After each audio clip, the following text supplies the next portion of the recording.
Halo guys, jumpa lagi dengan saya Faisal Virus. Kali ini kembali saya akan membahas penggunaan dari tensioner manual versi yang seperti ini ya. Berarti kita akan mereview lagi penggunaan dari tensioner manual ini. Apa sih keluh kesahnya selama pemakaian si tensioner manual dan bagaimana perbandingannya dengan tensioner yang otomatis atau bawaan dari motornya. Seperti yang sudah kalian ketahui ya, bahwa untuk setting tensioner manual ini kita harus men-settingnya manual, berbeda dengan tensioner bawaan yang seperti ini ya. Kalau kita buka baut ininya, dia otomatis langsung menonjol. Tapi kan kalau tensioner manual harus kita atur terlebih dahulu, biar si ketinggian ininya sama ya. Di video sebelumnya pada saat pemasangan saya udah atur juga ya ketinggian dari tensioner manualnya. Namun ternyata yang udah saya ukur tersebut jaraknya udah sama menurut saya ya. Ternyata saya mendapatkan hasil yang nggak memuaskan alias nggak maksimal sama sekali. Pertama, yang saya waktu itu ukurin, ternyata settingannya itu terlalu kencang sehingga motor pun ngeden. Di RPM 5000 mau ke 6000 itu sangat-sangat nahan banget. Makanya motor hanya mentok sampai 70. Mau naik ke 80 kpj itu udah susah banget tarikannya. Ya walaupun ya suara berisiknya itu sama sekali nggak ada. Yang tadinya suaranya kasar, di area mesin udah pasti itu hilang. Cuman ya nahan banget tarikannya. Akhirnya pas udah nyampe kantor, saya oprek lagi untuk kendorin settingannya. Karena untuk mastiin bener-bener settingannya yang pas, agak susah ya, agak ribet banget harus ngecek rantai ketengnya. Jadi ya udah menurut feeling saya aja bagaimana si tensioner ini enak. Begitu saya coba kendorin beberapa putaran dan saya coba nyalain mesin, suaranya sih nggak ada berisik ya di mesin. Saya pikir waktu itu normal-normal aja. Cuman ternyata settingan kedua saya itu terlalu kendor. Sehingga pada saat tarikan awal itu malah jadi lemot. Walaupun untuk tarikan atasnya itu udah lebih enak ya. Yang sebelumnya itu dia ngeden di 5000-6000.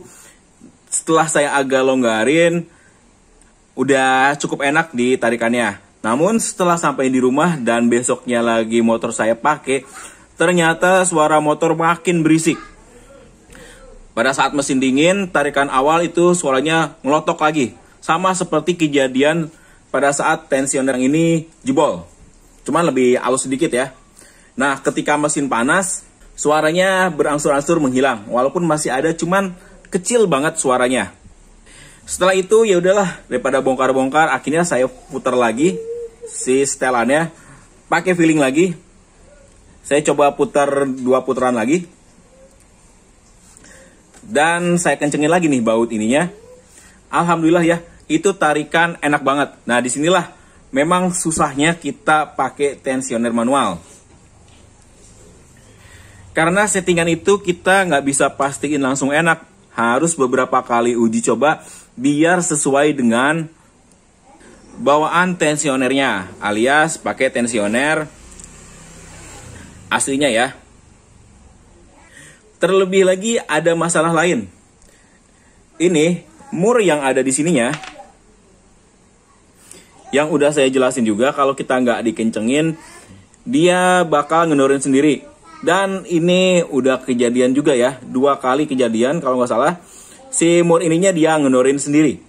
Akhirnya ya udah kalau udah dia kendor, baut ininya pun muter akibat dari getaran mesin. Settingan tensioner dia ngendorin sendiri. Timbullah pada saat motor stasioner atau lagi diam, suaranya berisik. Udah pasti ini bautnya kendor lagi. Sampai-sampai saya juga pusing nih ngakalinnya. Harus gimana sih biar si murnya ini nggak kendor. Padahal pada saat setting, menurut saya sih udah kenceng ya, nggak bakal kendor lagi. Tapi kenyataannya pada saat di jalan dia tetap ada potensi untuk kendor. Berbeda dengan tensioner yang bikinan saya seperti ini. Nah yang pada saat bikin kayak gini, dia nggak ada gejala kendor ya. Mungkin karena ada baut double-nya. Sorry, maksud saya ada mur double untuk nahan ya. Di sini juga pakai mur juga. Jadi getarannya lebih minim ya. Dan si bautnya pun lebih seret pada saat diputar. Malah dia nggak ketemu gejala murnya kendor atau settingan tensioner manualnya ngendorin sendiri. Atau mungkin bisa juga ya, yang versi ini kan kalian tahu sendiri pada saat pemasangannya itu ada bagian plastik di bagian ininya nih buat makan. Bisa jadi seiring berjalannya waktu, walaupun hanya beberapa hari dipakai ya, ada perputaran lagi dari bagian plastiknya. Karena itu plastiknya itu bisa plug and play ya. Bisa diputar dan bisa dikendorin maksudnya. Kencengin dan kendorin. Sepertinya sih di bagian plastiknya juga yang jadi masalah. Karena sempat juga ada yang nanya. Saya lupa lagi ya. Yang kemarin nanya.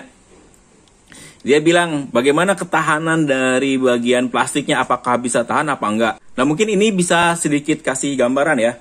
Walaupun kita udah kencengin semuanya, tapi ada kemungkinan bagian plastik yang putih di bawah tensioner manual model seperti ini yang saya pakai, dia mengalami penyusutan atau entah bagaimana, sehingga membuat tensionernya menjadi kendor lagi. Makanya ini urusan tensioner saya agak pusing juga ya. Pakai manual sering berubah sendiri settingannya, pakai yang ori bawaannya sering jebol. Jadi memang pusing banget pilih-pilihnya, tapi semoga aja lah setelah pakai tensioner manual ini dan settingannya ketemu udah pas, ini nggak kejadian lagi rantai ketengnya kendor, apalagi sampai jebol lagi ya tensionernya. Memang paling pasnya itu pada saat setting tensioner manual kita harus buka head juga atau cek yang ada di balik CVT kekencangan dari rantai keteng.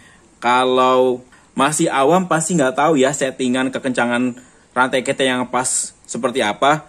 Mungkin kalau yang udah ahli-ahli profesional di bengkel-bengkel itu dia pasti apal kekencangan rantai keteng itu harus bagaimana.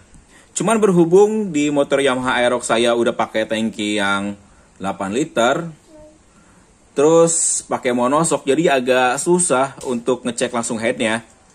Sehingga saya manfaatin sistem feeling aja. Nah buat kalian ada baiknya kalau motor kalian udah ganti tensioner manual, lebih baik bawa ke yang ahlinya lah. Biar settingannya itu pas, nggak pusing nanti berubah-berubah terus settingannya. Dan usahakan cari kepalanya khusus untuk Yamaha Aerox ya. Jangan yang seperti ini, kunci L. Ini agak ribet untuk settingannya, harus lepas throttle body biar bisa settingnya nih untuk dikendorin atau dkencenginnya. Jadi begitulah guys, suka dukanya memakai tensioner manual. Nah untuk masalah tensioner ini nanti ada hubungannya dengan Aeron 14, tapi nanti akan saya bahas khusus di video selanjutnya ya. Apa hubungannya tensioner jebol, rantai keteng, dan Aeron 14 itu saya akan bikin video khusus pembahasannya. Yang pasti dari beberapa pengalaman orang lain dan pengalaman saya akan saya ramu untuk ngebahas tentang Aeron 14 dan hubungannya dengan tensioner ini. Oke guys, mungkin segitu dulu ya video kali ini. Kurang dan lebihnya saya mohon maaf dan sampai jumpa lagi di video saya selanjutnya.